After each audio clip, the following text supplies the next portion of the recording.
तिलचट्टों ने धमकी दी है कि 5 सितंबर से दोबारा से आंदोलन करेंगे क्योंकि सरकार इनकी मांगे मान नहीं रही है। अब तिलचट्टे जनता के बीच जा रहे हैं, स्कूलों में जा रहे हैं, तो वहां तो पिट करके आ रहे हैं। फिर चाहे बंगाल का केस हो, अलवर हो, जयपुर हो, जोधपुर हो, तो अब इनकी हिम्मत तो जनता के बीच जाने की हो नहीं रही है। इनको लगता है कि दिल्ली सबसे सेफ है, इसलिए इंडिया गेट के सामने बैठ करके प्रदर्शन करते रहेंगे, मोदी जी कुछ कहेंगे नहीं, और ज्यादा कुछ हुआ तो मोदी जी बाद में माफ कर देंगे।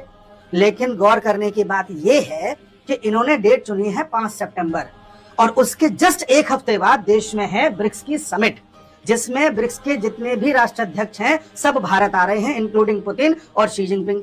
इन लोगों का उद्देश्य केवल और केवल ये है कि दिल्ली में प्रदर्शन करेंगे तो पूरी लाइमलाइट मिलेगी, दुनिया भर में प्रदर्शन होगा और भारत का नाम खराब होगा।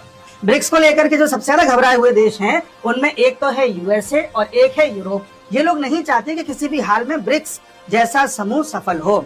और आप गौर करेंगे कि ब्रिक्स के जितने भी देश हैं, इंक्लूडिंग रशिया, चाइना, इंडिया, ये जोर दे रहे हैं लोकल करेंसी के ट्रेड पर, यानी कि कम से कम डॉलर का प्रयोग करो, जिससे कि डीडॉलराइजेशन जल्द से जल्द हो और जल्द से जल्द इसकी इकोनॉमी उस लेवल की ना रहे कि पूरी दुनिया पे धाक जमा पाए।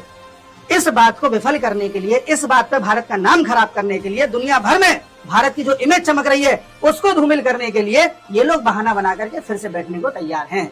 अभी भी अगर आपको ये समझ में नहीं आ रहा कि इन लोगों का उद्देश्य क्या है, कौन लोग इनके पीछे हैं, तो आप अभी भी ब्रेन वॉश्ड हैं। इन लोगों ने जानबूझ के एजुकेशन का ऐसा सब्जेक्ट उठाया है क्योंकि उसमें सबसे ज्यादा सुधार की आवश्यकता है। इनको मालूम है कि एजुकेशन के नाम पर जनता को हम बेवकूफ बना सकते हैं। हैरानी की बात यह है कि कुछ लोग फिर भी इन्हें डिफेंड कर रहे हैं, कह रहे हैं कि इन्होंने सब्जेक्ट तो अच्छा उठाया है, एजुकेशन पर बात होनी चाहिए। बात तो होनी चाहिए, सब्जेक्ट भी अच्छा है, लेकिन उठाने वाला कौन है एक बार इस पर भी ध्यान दीजिए, उसके पीछे कौन है इस पर भी ध्यान दीजिए, और उठाने वाले की मंशा क्या है इस पर भी ध्यान दीजिए।